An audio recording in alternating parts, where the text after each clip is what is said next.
بڑی مشکل سے گزرتا ہے، تو انسان کے احساسات پر زیادہ جو اثر آتا ہے وہ دکھ کا آتا ہے۔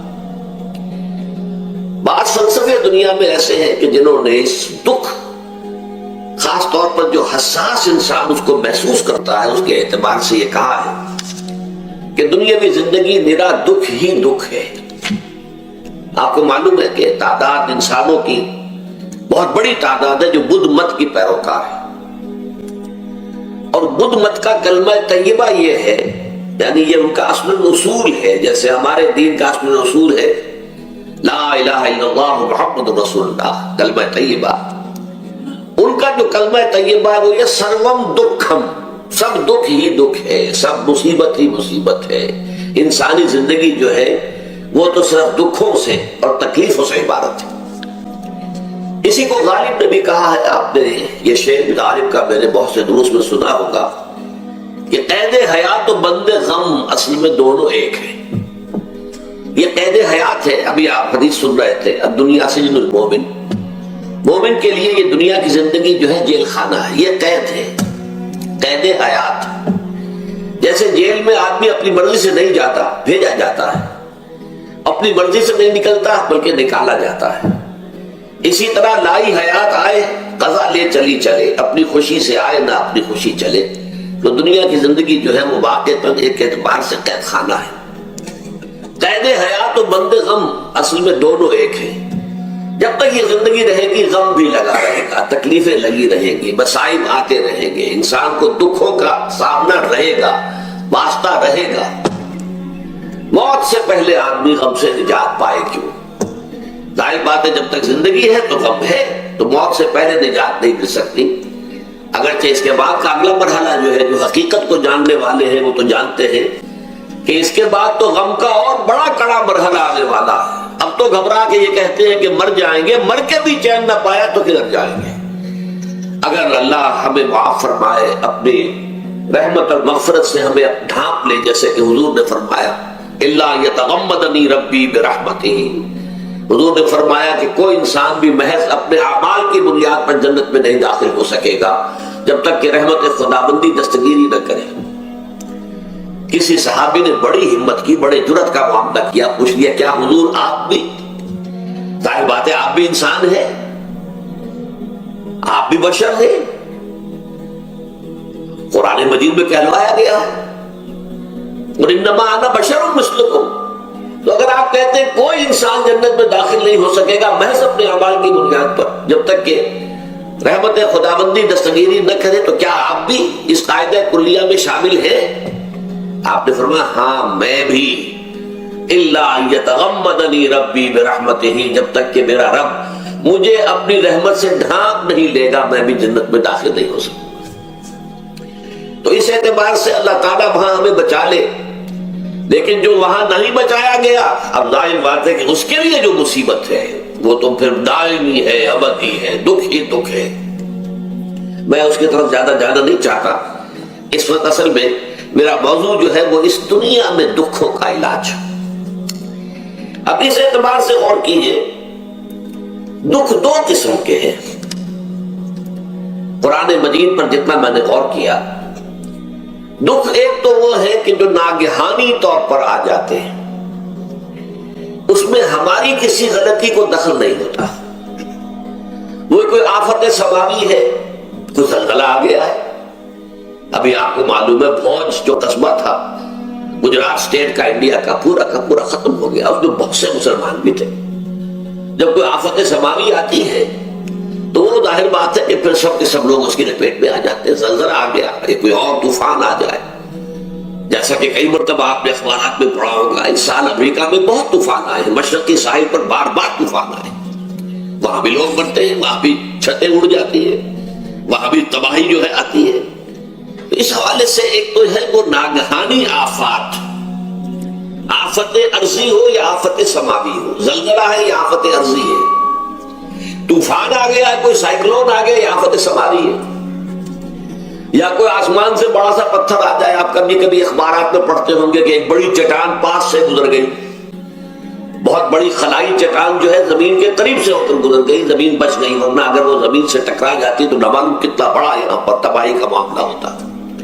بڑے بڑے جو ہے شہاب گرتے رہے زمین کے اوپر، بڑی بڑی تباہیاں آتی رہی ماضی میں. تو ایک تو یہ ہے، اور ان میں بھی تقسیم کیجئے یہ ناگہانی تکلیف، ناگہانی مصیبت، یا کوئی آفت سماوی یا آفت ارضی، اس کی بھی پھر دو قسمیں ہو گئی. ایک وہ کہ جو افراد کو متاثر کرتی ہے، انفرادی سطح. آدمی سڑک پر جا رہا تھا، پیچھے سے آگر کسی گاڑی نے ٹکر ماری، گر گیا، ٹانگ ٹوٹ گئی. اب ظاہر بات ہے کہ اس میں اس کا کوئی قصور نہیں، یہ اللہ تعالیٰ کی طرف سے بات آ گئی ہے. یا یہ کہ کوئی اگر اجتماعی سطح پر آیا، جیسا کہ زلزلہ ہے، یا جیسا کہ کوئی سائیکلون ہے، کوئی بڑا طوفان ہے، بہت بڑے فلڈز آ گئے ہیں. اس وقت بھی موزمبیق میں بہت بڑا فلڈ آیا ہوا ہے، ساؤتھ افریقہ میں، اور افریقہ میں پچھلے سال بھی بہت بڑا فلڈ آیا تھا، بڑی تباہی آئی تھی. تو یہ آفت سماوی، یہ ظاہر بات ہے کہ اجتماعی سطح پر آتی ہے، بڑی بڑی مقدار میں، تعداد میں لوگ متاثر ہوتے ہیں، لاکھوں لوگ بے گھر ہو جاتے ہیں، ہزاروں آدمی مارے جاتے ہیں. تو پہلی شکل جو ہے دکھ کی، جیسا کہ میں نے عرض کیا، وہ ناگہانی دکھ، کوئی آفت ارضی، کوئی آفت سماوی، خواہ وہ انفرادی ہو خواہ اجتماعی. اس کے ضمن میں کیا علاج ہے؟ ظاہر بات ہے کہ اس کا علاج یہ تو نہیں ہو سکتا کہ آپ اس کو ختم کر سکیں. انگریزی کا ایک محاورہ ہے، What cannot be cured must be endured. جو چیز جو ہے جس کا علاج نہیں ہو سکتا وہ تو برداشت کرنی پڑے گی. بعض بیماریاں بھی ایسی ہیں، ڈائبٹیز ہو گئی ہے، شوگر کا مرض ہو گیا، ڈاکٹر آپ کو بتائے گا کہ بھائی اب یہ مرض جائے گا نہیں، اب آپ کو اس مرض کے ساتھ ہی اپنے آپ کو ایڈجسٹ کر کے اپنی غذا وغیرہ اس کے مطابق طے کر لیجیے، ورنہ یہ کہ یہ نہ سمجھیے کہ یہ مرض چلا جائے گا. تو what cannot be cured must be endured. لہذا ان آفت سماوی و ارضی، چاہے وہ انفرادی سطح پر متاثر کرتی ہوں انسانوں کو، اور چاہے اجتماعی سطح پر، اس کا تو علاج ایک ہی ہے. عربی میں بھی ایک محاورہ یہ ہے کہ کسی نے پوچھا تھا کہ بچھو کے کاٹے کا کیا علاج ہے؟ البکاء الی الصباح، رات کو اگر کاٹا ہے کسی بچھو نے تو روتے رہو صبح تک، یہ علاج ہے، اس کا اور کوئی علاج ہے نہیں. تو جو چیز لا علاج ہے اسے برداشت کرنا. گویا کہ یہاں جو اصل شے ہوگی کہ دنیاوی آفات، ارضی و سماوی آفات، ناگہانی آفات، ناگہانی مصیبتیں، ان کے ضمن میں ہمیں ایسی شے کی ضرورت ہے جو ہمارے اندر برداشت پیدا کر دے، اس کو جھیلنا آسان بنا دے، ہم اس کی وجہ سے بجھ کر نہ رہ جائیں، ہماری ہمتیں جواب نہ دے جائیں، ہمارا ارادہ ختم نہ ہو جائے، ہمارا حوصلہ پست نہ ہو جائے، بلکہ برداشت ہو، جھیلنا ہو، تحمل. ابھی بھٹر صاحب کہہ رہے تھے اللہ تعالیٰ ذرا سا متحمل ہے. میں نے کہا یہ بہت غلط بات کہہ رہا، اللہ بہت متحمل ہے.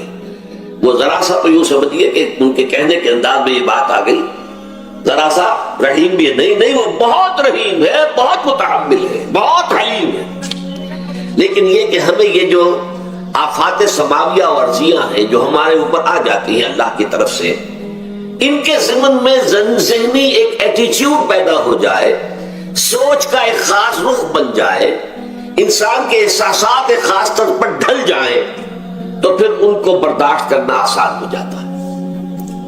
اور وہ کیا ہے؟ وہ ہمارے ایمان کا لازمی تقاضا ہے. ایمان ہمیں یہ بتاتا ہے کہ کوئی مصیبت زمین میں آتی ہے نہ تمہاری جانوں پر آتی ہے بغیر اذن رب. جو کچھ آ رہا ہے اللہ تعالیٰ کے فیصلے سے آیا ہے. یہ کوئی اندھا بہرا مادہ نہیں ہے، یہ کوئی اندھا بھینسا نہیں ہے کہ اس نے آ کے آپ کو ٹکر مار دی ہے. نہیں، یہ تو سمیع و بصیر، علیم و خبیر اللہ، اور حکیم اور قدیر اللہ کا فیصلہ ہے. لہذا یہ من جانب اللہ ہے، اس کو تم سمجھو کہ اللہ تعالیٰ کی طرف سے ہے. اور جب اللہ کی طرف سے ہے تو سورہ آل عمران میں فرمایا بیدہ الخیر، اس کے ہاتھ میں تو خیر ہی خیر ہے. یعنی بظاہر تمہیں محسوس ہوتا بھی ہو کہ یہ میرے لیے تکلیف دہ بات آ گئی ہے، تو اس کو یوں سمجھو کہ اس کا نتیجہ جو میرے حق میں نکلے گا وہ خیر ہوگا. فوری طور پر تو تکلیف ہے، مجھے اچھی نہیں لگ رہی، ناگوار ہے، لیکن نتیجہ اس کا خیر نکلے گا. جیسے بچہ بیمار ہے، ماں اسے دوا پینے پر مجبور کر رہی، کڑوی دوا ہے، وہ تو سمجھتا ہے اس پر بڑا زور ہو رہا ہے، یا آپ لے گئے اسے ڈاکٹر کے یہاں ٹیکا لگوایا ہے، وہ تو چیخ رہا ہے، رو رہا ہے، لیکن آپ کو معلوم ہے، کاش اسے بھی معلوم ہو جائے کہ میرے خیر کے لیے، میرے بھلے کے لیے، اگر اسے یہ معلوم اور محسوس ہو جائے تو اس کی تکلیف اس کے اندر بہت کمی آ جائے گی، وہ سہار لے گا، اس کو وہ برداشت کرے۔ اس حوالے سے اس کا جو ہمارے دین میں اس کا نام ہے، اس ذہنی کیفیت کا، ان احساسات کا، اسے ہم کہتے ہیں تسلیم و رضا۔ جو کچھ آ رہا ہے اللہ کی طرف سے آ رہا ہے، لہذا سر تسلیم خم ہے، اے اللہ ہم قبول کرتے ہیں، رضا، ہر حال میں تیری رضا پر راضی ہے، جو تیرا فیصلہ ہے ہمیں بصر و چشم قبول ہے، تسلیم و رضا۔ ہم بھی تسلیم کی خو ڈالیں گے، بے نیازی تیری عادت ہی صحیح، اللہ تو بے نیاز ہے، لیکن اے اللہ تو ہمارے لیے جو بھی تکلیف کا تو نے فیصلہ کیا، ہم تسلیم کی خو ڈالیں گے، عادت پیدا کر لیں گے اپنے اندر کہ ہر ساقی ماریخ عین الطاف است، کہ میرا ساقی میرے پیالے میں جو کچھ ڈال دے اس کا لطف و کرم دے۔ یہ مقام رضا ہے، یہ ایمان کا ایک ایسا تقاضا ہے کہ جس کو ہم کہیں گے ایمان کی حلاوت، ایمان کی مٹھاس۔ اگر آپ کا منہ کڑوا ہو جائے تو آپ چینی کھاتے ہیں تاکہ منہ کا ذائقہ ٹھیک ہو جائے۔ اگر تکالیف کی وجہ سے، دکھ کی وجہ سے آپ کے احساسات کے اندر کوئی خرابی پیدا ہو رہی ہے، یہ جو مقام رضا ہے، یہ اس کے لیے قند ہے، یہ اس کے لیے چینی ہے، یہ اس کے لیے شہد ہے، یہ اس کی تلخی کو ظاہر کر دینے والی شیء ہے کہ اللہ تیری رضا پر راضی، راضی برضا رب۔ اب اس کے ضمن میں سمجھئے، یہ تو اصولی بات میں نے آپ کو بتا دی، اس کی تین کیفیات ہو سکتی ہے، کیوں اللہ کی طرف سے یہ چیزیں آتی ہیں۔ سب سے پہلی شے ہے، اب وہ جو آیات میں نے سنائی تھی وہ سن لیجئے پہلے ترجمہ۔ سورہ تغابن میں فرمایا ما صاب من مصیبت الا باذن اللہ، دیکھو کوئی مصیبت تم پر نہیں آ سکتی، نہیں آتی مگر اللہ کے اذن سے۔ وَمَن يُؤْمِن بِاللَّهِ، اور جو شخص اللہ پر ایمان رکھتا ہو، یہدِ قلبہ، اللہ اس کے دل کو ہدایت دے دیتا ہے، اس کے دل کو سکون عطا کر دیتا ہے، وہ راضی برضائے رب ہو جاتا ہے، اس میں شکوہ نہیں رہتا، اس میں شکایت نہیں ہوتی، اس میں تلخی نہیں ہوتی، کیوں ہو گیا، کیسے ہو گیا، کیوں ہو گیا، نہیں ہونا چاہیے، نہیں۔ یہ سارا جو پیچ آدمی کھاتا رہتا ہے نا، اندر ہی اندر وہ جو پیچ کھا رہا ہے، یہ سب پیچ نجات نہیں گئی۔ برو کشید سے پیچا کہ ہستمود مرا، چے اقدہا کے مقام رضا کشود مرا۔ یہ پیچ کھانا جو ہے، پیچا کے ہستمود، اس سے اللہ تعالیٰ نے مجھے نجات دے دی ہے مقام رضا کے ذریعے سے۔ کتنے بڑے بڑے عقدے میرے حل ہو گئے اس مقام رضا سے، چے اقدہا کہ مقام رضا کشود میرا، میرے تو بہت سے عقدے اس سے حل ہو گئے۔ اس حوالے سے ایک موٹی بات تو یہ ہو گئی، لیکن اب اس کو تین حصوں میں تقسیم کیجئے۔ پہلی بات یہ کہ یہ اللہ کی طرف سے آزمائش کے طور پر آتے ہیں۔ آزمائش، میرا بندہ اس پر صبر کرتا ہے یا نہیں، یا میرے خلاف بکواس کرنے پر آمادہ ہو جاتا ہے۔ اللہ تو ایسا ہے، اللہ نے تو ہم پر کبھی کرم کیا ہی نہیں ہے، اللہ تو ظالم، معاذ اللہ معاذ اللہ معاذ اللہ۔ کہیں ایسا تو نہیں، میرا بندہ جو ہے تکلیف کو جھیلتا ہے میری وجہ سے، یہ سمجھ کے کہ اللہ کی طرف سے آئی۔ یہ صبر جو ہے یہ بہت بڑی کامیابی ہے اگر انسان کو حاصل ہو جائے، اور اس صبر کے نتیجے میں دو اور باتیں پیدا ہوتی ہیں۔ یہ مضامین علیحدہ علیحدہ دروس کے اندر آتے رہے ہیں، لیکن آج ایک نئے عنوان کے تحت جمع ہو کر آ رہے ہیں۔ پہلی بات یہ ہوتی ہے کہ یہ امتحان کا نتیجہ کیا نکلتا ہے کہ آپ نے ایک امتحان پاس کیا تو آپ کے اگلے درجے میں ترقی ہو جاتی ہے۔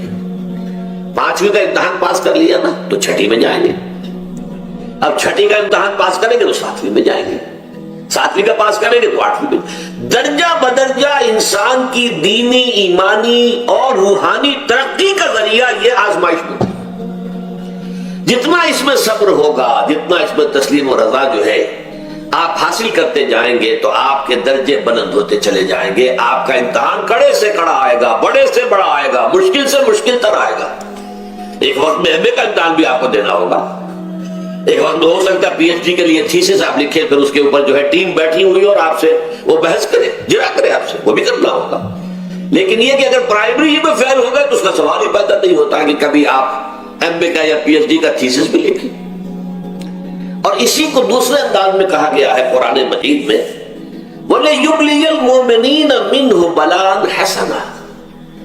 اصل میں ابلا کہتے ہیں، بلا یبلو جو ہے عربی زبان میں آتا ہے آزمانا۔ خلق الموت والحیات لیبلوکم ایکم احسن عملا، یہی معنی ابتلا کے میں، ابتلا یبتلی آزمانا۔ ابلا یبلی جو آتا ہے باب افعال سے، اس میں آتا ہے کسی کو کسی تکلیف میں ڈال کر اس کو نکھارنا، کہ اس کا جوہر نکھر جائے، اس کے اندر جو خیر ہے وہ اور چمک جائے، لوگوں کو بھی معلوم ہو جائے کہ یہ شخص اس مقام کا اہل ہے، اس کے اندر یہ صلاحیت ہے، اس میں یہ قوت موجود ہے۔ تو یہ گویا کہ اہل ایمان کی صلاحیتوں کو نکھارنے کے لیے اور ان کے درجات کی ترقی کے لیے بھی اللہ تعالیٰ دنیا کے اندر یہ مصیبتیں اور امتحانات جو ہے آزمائش کے حوالے سے افراد پر بھی اجتماعی طور پر بھی لاتا ہے۔ اور ایک اس کا اور بھی ہے، اہل ایمان پر اس طرح کے ابتلا و آزمائش کی ایک نوعیت اور بھی ہے، اور وہ یہ ہے کہ جو بھی آپ سے غیر ارادی طور پر یا یہ کہ آپ نے کوئی گناہ ارادی طور پر بھی کر لیا، اللہ تعالیٰ اس کی سزا اسی دنیا میں دے کر آخرت کی سزا سے محفوظ کر دیتا۔ گویا کہ اس سے بڑا خیر کیا ہوگا؟ یہاں کی سزا کیا ہے؟ جھیل لی آپ نے، بخار آ گیا، ٹانگ ٹوٹ گئی، چلیے 3 مہینے آپ بستر پر پڑے رہے نا، اور کیا ہوا؟ کچھ نہیں۔ لیکن یہ کہ آخرت کی سزا ملتی بہت عظیم ہوتی، لہذا کفارہ بناتا ہے اللہ تعالیٰ گناہ، جو بھی گناہ ہو گئے ہیں، غلطیاں ہو گئی ہیں، ان کا کفارہ اللہ تعالیٰ بندہ مومن کے لیے، حضور کی ایک حدیث ہے، اس کا مطلب مجھے اس وقت یاد نہیں ہے، کہ مومن کا معاملہ عجیب ہے، اسے کوئی تکلیف پہنچتی ہے صبر کرتا ہے، وہ اس کے گناہوں کا کفارہ بن جاتا ہے، اور اگر کوئی خوبی ملتی ہے تو اللہ تعالیٰ کا شکر ادا کرتا ہے، اس کے درجات بلند ہو جاتے ہیں۔ تو یہ معاملہ جو ہے اللہ تعالیٰ کی طرف سے بندہ مومن کے حق میں خیر، کہ در حقیقت اس کے ان گناہوں کی پاداش کہ جو اس نے یہاں کر لیے ہیں، یہی دنیا میں دے کر دھو دیا جائے، پاک کر دیا جائے۔ جیسے آپ کو معلوم ہے دھوبی جو ہے کپڑے کو بھٹی میں چڑھاتا ہے، گرم پانی میں ڈالتا ہے کہ ڈالتا ہے تاکہ اس کا میل نکلے، اس کے آگے پٹکتا بھی ہے ذرا اس کو تاکہ وہ میل اچھی طرح چھٹ جائے اس سے۔ اسی طرح اگر دنیا میں ہمارے میل چھٹ جائیں، دنیا میں اگر ہمارے گناہ دھل جائیں، تو یہ بڑے نفع کا سودا ہے، بڑے نفع کا سودا ہے، بڑے نفع کا سودا ہے۔ اس اعتبار سے آپ غور کیجئے کہ اگر یہ حقائق ہمارے سامنے رہے تو کیا کوئی تکلیف دنیا کی ہمیں بھاری محسوس ہوگی؟ ہمیں تو بتایا یہ گیا ہے کہ عسیٰ ان تکرہوا شیئا وہو خیر لکم وعسیٰ ان تحبوا شیئا وہو شر لکم واللہ یعلم وانتم لا تعلمون۔ ہو سکتا ہے کہ تم کسی چیز کو ناپسند کرو، دراصل کہ اسی میں تمہارے لیے خیر ہے، تمہیں نہیں پتا، اور ہو سکتا ہے تم کسی چیز کو پسند کرو، دراصل کہ اس میں تمہارا شر ہے، لیکن تمہیں نہیں معلوم۔ اللہ یعلم وانتم لا تعلمون، اللہ جانتا ہے تم نہیں جانتے۔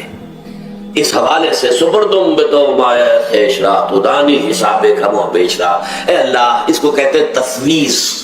یہ سورہ تغابن کے درس میں یہ تمام مضامین تفصیل سے آتے ہیں کہ ایمان کے جو باطنی ثمرات ہیں اس میں سب سے پہلے مقام رضا ہے، پھر تفویض ہے، توکل ہے۔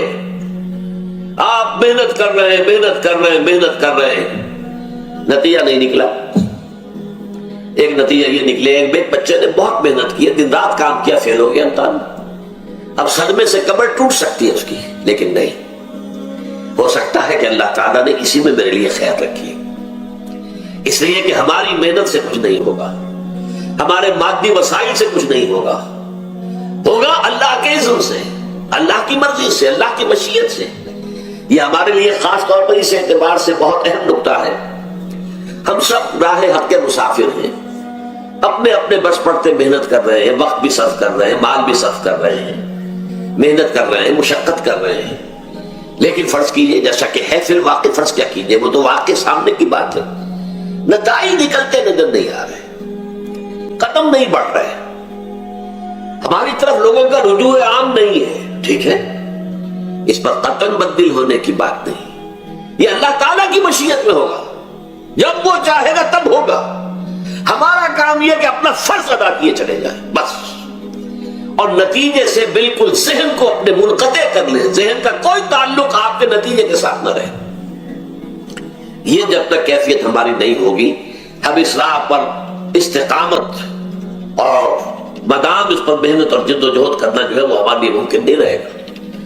اس کے لیے میں اگر آپ کے سامنے رکھوں معاملہ کہ حضور صلی اللہ علیہ وسلم کے جو پہلے 10 برس ہیں، جب سے آپ کو آغاز ہوا ہے وحی کا، اس کے بعد سے پہلے 10 برس دن رات کی محنت، شدید مشقت، یہاں تک کہ اللہ بھی روک رہا ہے نبی آپ اپنے آپ کو ہلاک کر لیں گے، لعلک باخع نفسک اللہ یکونوا مؤمنین، کیا آپ اپنے آپ کو صدمے میں ہلاک کر لیں گے؟ یہ بات نہیں لا رہے، اس قدر صدمہ۔ لیکن اس کے ساتھ یہ ہے کہ یہ نہیں ہے کہ نتیجہ نہیں نکل رہا تو کام چھوڑ کے بیٹھ جائے، نہیں، معاذ اللہ معاذ اللہ، نتیجہ نہ نکلے تو حضرت نوح علیہ السلام کی عمر بھی اگر حضور کی ہوتی 950 برس میں حضور دعوت دیتے تھے، آپ کا کام تھا، آپ کا فرض تھا۔ حضرت نوح علیہ السلام بھی تو آخر اللہ کے ایک بندے تھے، اللہ کے رسول تھے، 950 برس تک دعوت دی ہے۔